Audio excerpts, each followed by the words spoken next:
Je suis venue à faire une biographie de Freud à un moment où les archives étaient ouvertes et où il y avait eu énormément déjà, il y a eu plusieurs biographes de Freud. Alors que quand j'ai fait la biographie de Lacan, j'étais seule, c'était des archives nouvelles, c'est moi qui les avais constituées. Avec Freud, j'arrive dans un terrain déjà labouré. Le dernier biographe, c'était Peter Gay, et c'est lui qui a été le premier à ouvrir toutes les nouvelles archives.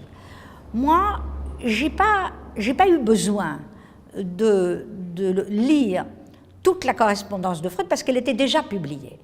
Donc, aux archives, ce que j'ai cherché de particulier, c'était la généalogie familiale, c'est-à-dire l'histoire des parents de Freud, l'histoire de sa famille, l'histoire des cousins, des tantes, etc.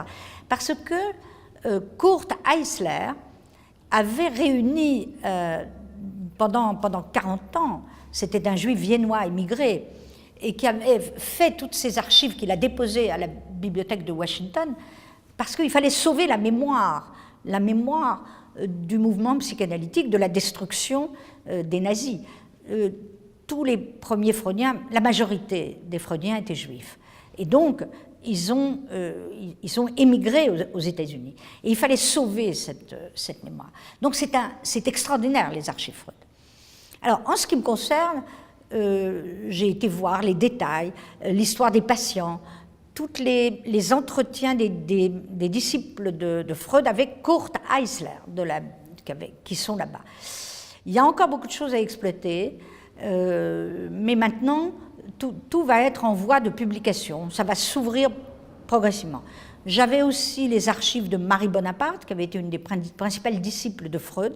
Elles ne sont pas encore ouvertes à la Bibliothèque du Congrès, mais je les avais récupérées par la biographe de Marie Bonaparte, Célia Bertin, ce qui fait que j'avais plutôt à choisir, j'avais beaucoup trop d'archives, j'aurais pu écrire 5 volumes, donc il fallait choisir un angle très différent de celui du dernier biographe. Donc ce que j'ai choisi, c'est de restaurer un Freud ancré dans son temps, juif viennois, avec tous les paradoxes de la judéité viennoise, un homme de la Belle Époque, un savant, qui a le sentiment qu'il fait une découverte fondamentale, à savoir l'exploration de l'inconscient. La terre promise de Freud, c'est pas la terre promise d'Israël. Freud est pas sioniste du tout. Il est contemporain de Theodor Herzl, mais la terre promise de Freud, c'est l'exploration de l'inconscient. Et il ne veut pas que la psychanalyse devienne ce qu'il appelle une science juive. Donc il veut qu'elle soit universelle et ouverte, que l'inconscient appartient à tous les hommes. Et donc, il est habité par le sentiment de son génie, de sa nouveauté. Donc, j'ai montré un Freud à la fois ancré dans l'histoire des Juifs de Galicie, des Juifs d'Europe centrale, des Juifs viennois, donc appartenant vraiment à une communauté, et en même temps, avec un désir de sortir du ghetto. C'est constant dans la vie de Freud. Sortir du judaïsme sans sortir de la judéité. Autrement dit, Freud se revendique comme profondément juif dans la tradition de Spinoza, des juifs non religieux. Et évidemment, à Vienne, il va être rejoint par la pire catastrophe qui est arrivée pour tout le monde, mais aussi pour la psychanalyse, qui est la destruction des juifs en Europe. Et donc, j'ai restitué tous ces moments, la Belle Époque, le moment miraculeux où la psychanalyse se développe, où elle est au fond une clinique pour les grands bourgeois oisifs qui veulent explorer leur inconscient. Les premiers patients de Freud ressemblent à des personnages de Proust. Il y a aussi une vision socialiste de la psychanalyse, parce qu'on veut étendre la clinique psychanalytique à toutes les classes populaires. Il y a cette vision à Vienne. Freud a des disciples qui sont aussi sociodémocrates. Mais profondément, c'est l'idée d'explorer soi-même son inconscient. Donc il y a cette première partie de la vie de Freud, de la Belle Époque. Il y a le voyage aux États-Unis. En 1919, Freud conquiert le monde américain. Et puis, il y a la première catastrophe de la guerre mondiale. Parce que Freud est profondément européen, tous ses disciples sont de tous les pays, et la Première Guerre mondiale est une guerre des nations, donc une guerre de la haine des nations. Et Freud est antinationaliste, comme Stefan Zweig. C'est beaucoup comme Stefan Zweig, l'Europe de Freud.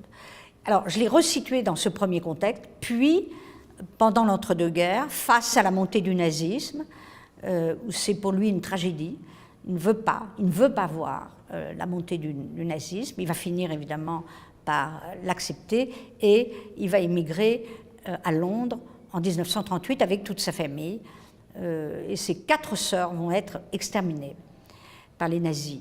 Et tous les Viennois, tous les psychanalystes juifs qui n'ont pas pu émigrer ont été exterminés.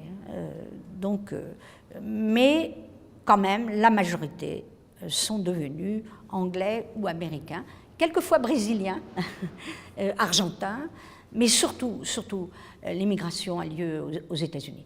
Ce qui fait que Freud voit, à partir des années 30, que sa doctrine n'est plus européenne, qu'elle devient américaine. Et ça, il n'en veut pas. Il est violemment anti-américain, parce qu'il pense que c'est plus pragmatique, qu'il n'y aura plus du tout la métapsychologie, c'est-à-dire la réflexion spéculative sur l'âme humaine, et que ça va être transformé en une thérapie du bonheur. Donc il est violemment anti-américain, un peu trop d'ailleurs. Mais il va être sauvé, bien sûr, par l'intervention de Roosevelt et de Marie Bonaparte. Enfin, il va pouvoir émigrer. Mais c'est aussi l'histoire de cette tragédie. Et puis, deuxièmement, j'ai beaucoup, dans ce vieux Freud paradoxal, il y a un mélange des lumières françaises et des lumières allemandes et des lumières juives. Freud est un homme habité, profondément rationaliste, un savant rationaliste, mais profondément habité aussi par l'irrationnel. Il est passionné par la télépathie, l'occulte, les phénomènes irrationnels. Donc j'ai montré cet aspect de lui, et la religion tient évidemment une place considérable dans sa vie. Il est profondément juif et profondément hostile à la religion, à toutes les religions. Et en même temps, il va faire un livre sur Moïse en 1938. Donc il va revenir aux sources de l'histoire juive pour démontrer d'ailleurs que Moïse était égyptien. Enfin, il entre dans le débat sur les origines du monothéisme.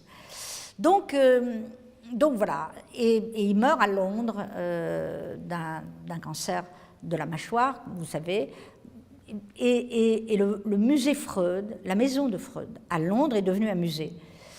Et c'est à Londres qu'est le vrai musée Freud. Il y en a un à Vienne, mais il est vide parce que tout a été vidé au moment du départ. Donc Freud est devenu anglais.